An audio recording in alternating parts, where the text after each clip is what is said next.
Well, good evening, folks. It's Richard the Fishing Machine here. It's cold, a little bit breezy, not too bad.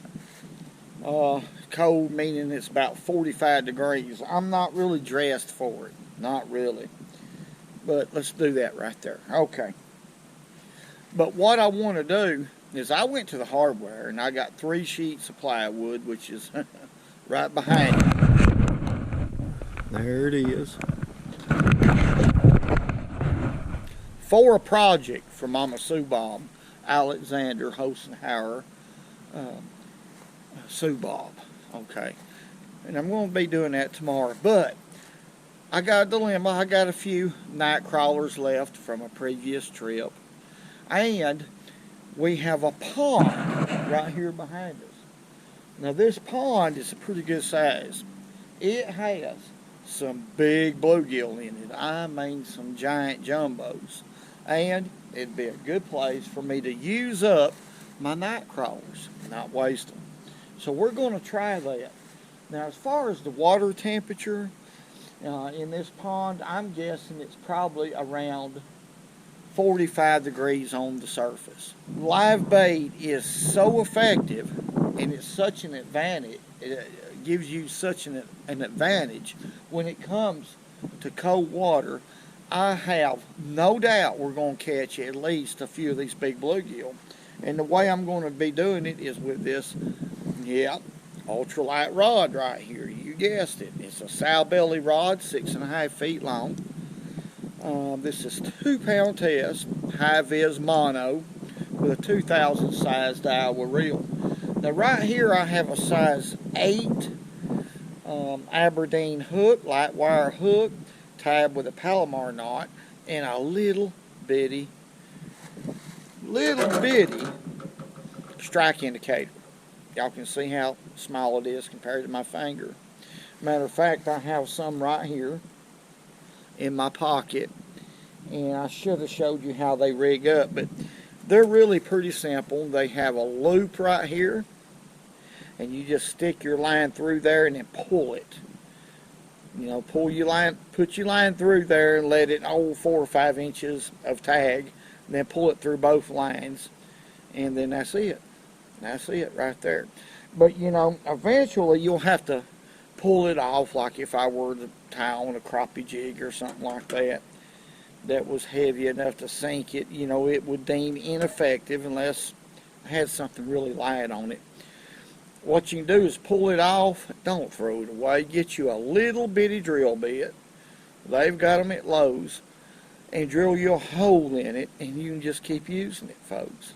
You could get you a toothpick or anything and slide it up your line and take that toothpick and hold it. Because these are very, very important oftentimes. I mean, fish don't feel the resistance, and when they're cold and lethargic, that's a big word. It's hard for me to pronounce those big words. Well, then you'll catch more of those fish because they can't feel the resistance of the float. I'm not going to use any weight or anything. I'm going to be using half a night crawler, Walmart night crawler, and we'll see if we can catch a few of these big old bluegill before we freeze to death. Okay, let's do that, folks. Never waste a minute. Life is precious. I'm going to fish probably 18 inches deep.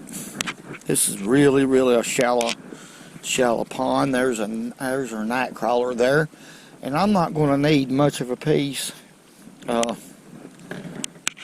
excuse me, probably about, I don't know, a half. Probably about a half or a third. Let's go 1/3 like that.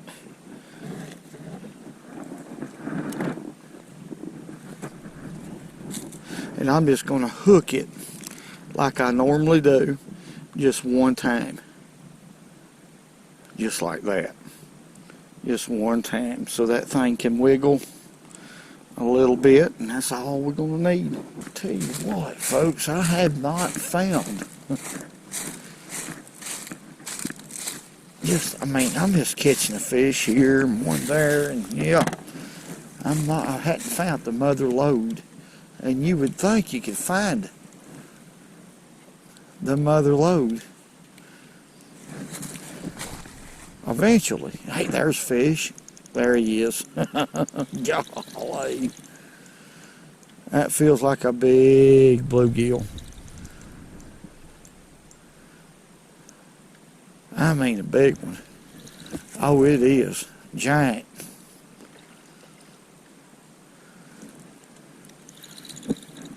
It's just cold, cold water. That's just all there are to it. Man, and I throw that right on top of that fish. Now this is a giant right here. Look here, folks. Look at there, what one. You come off. But, my.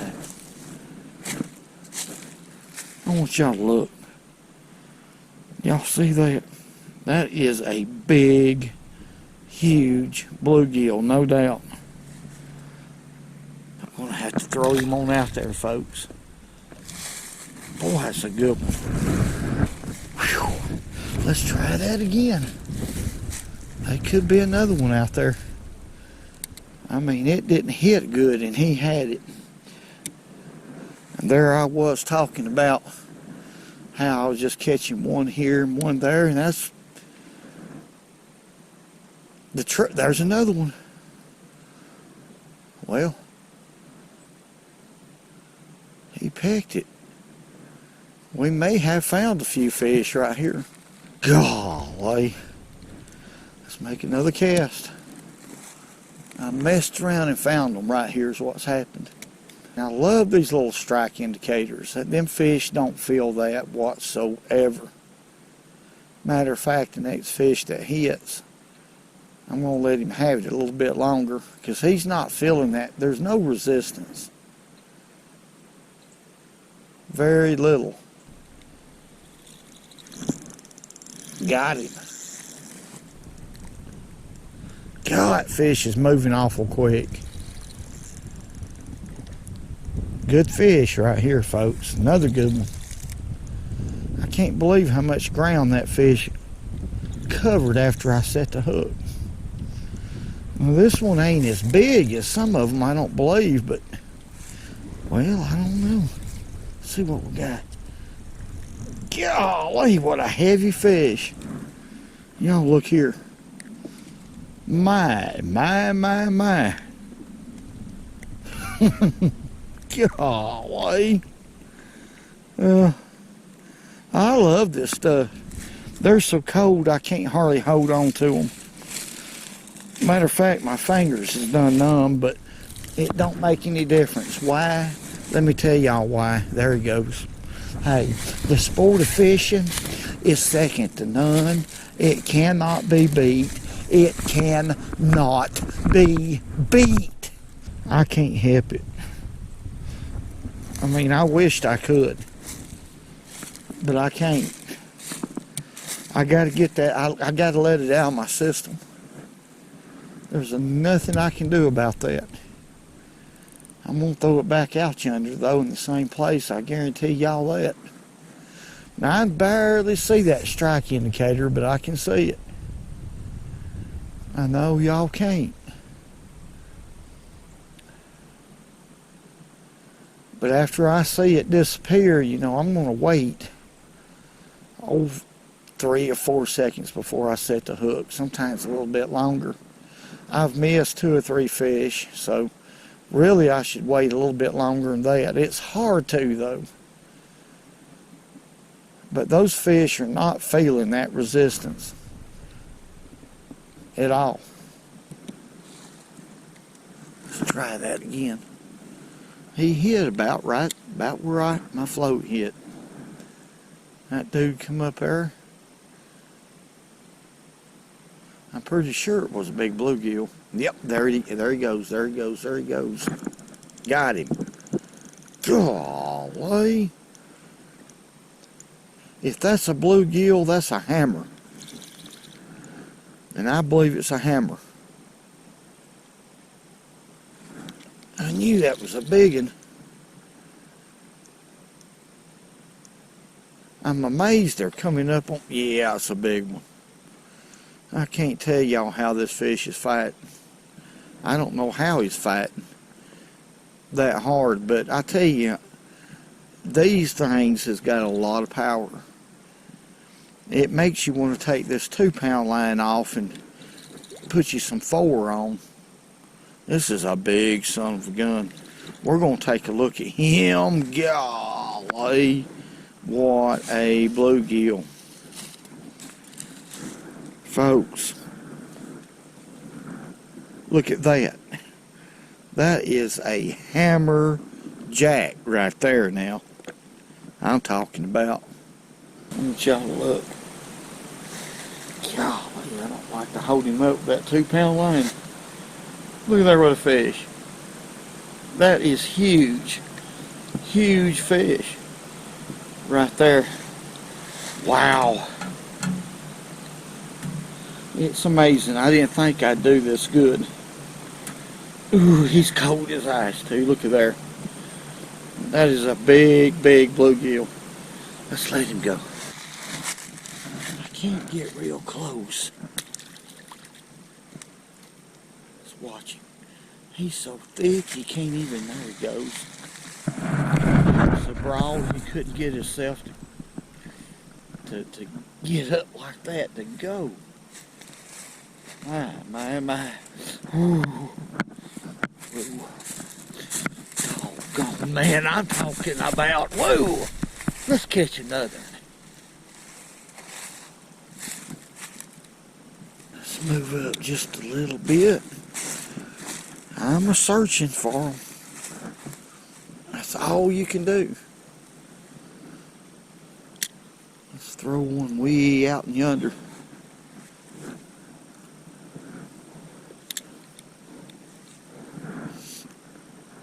There it goes. Y'all ready? There we go. That's a bluegill. That ain't no bass. My goodness. Watch him out there, folks. He is cutting the rug. Absolutely cutting the rug. I tell you what. Imagine a 10-pound bluegill tied to a 10-pound largemouth. In y'all's opinion, who would win the tug of war? Golly, what a fish. My.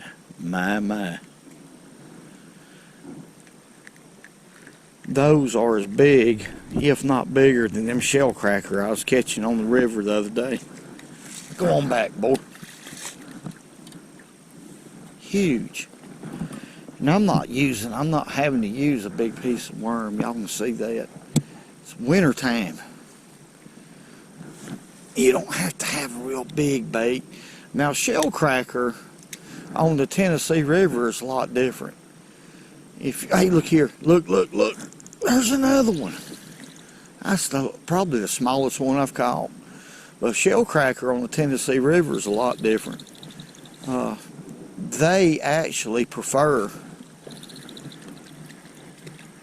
if your night crawlers ain't just real huge, the whole night crawler.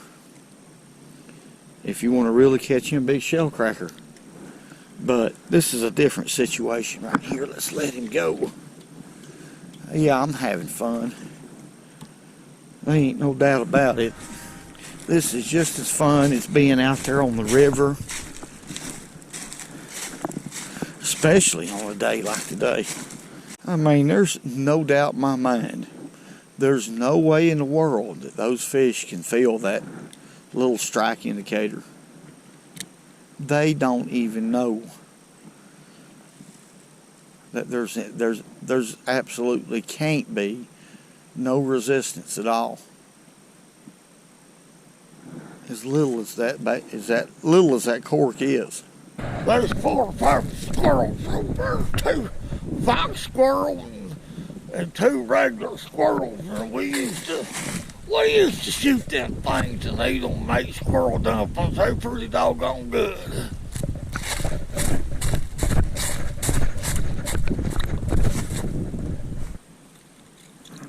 There he is. There's another one.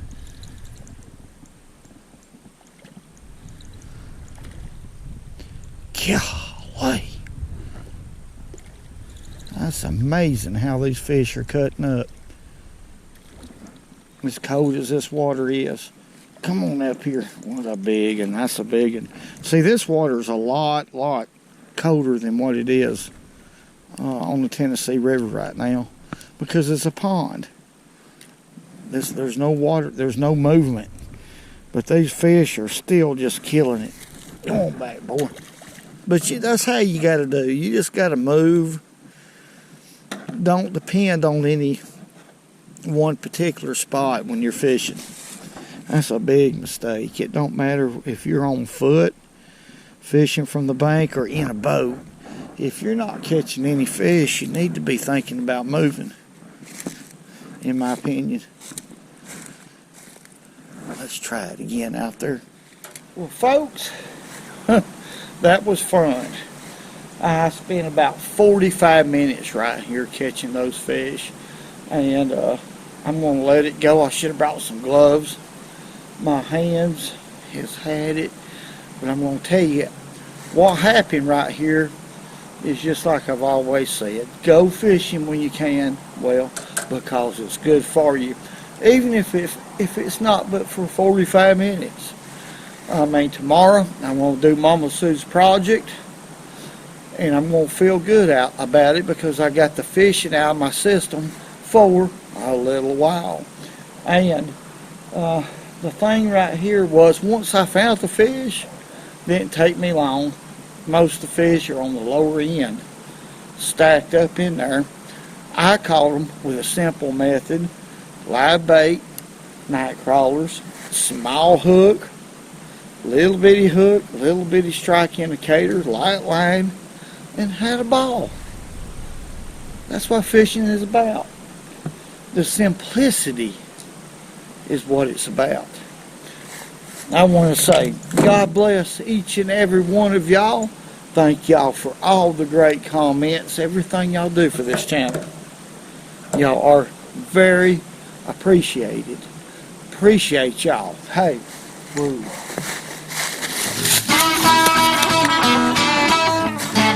And remember, go fishing when you can, because it's good for you.